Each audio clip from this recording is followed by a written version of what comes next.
Hello. We are talking about Vesak today.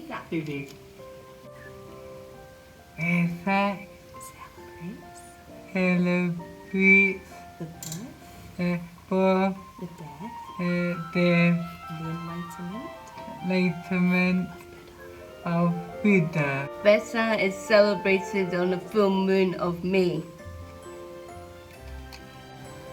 A Buddha, he is 2,550 years old. During Vesak, remember the kindness of wisdom and kindness of others. People light candles and lanterns. We just talk about fishing snack. We just need fish tail wraps. And it's okay with bitter veggies on the side for the rice. Happy birthday, Buddha!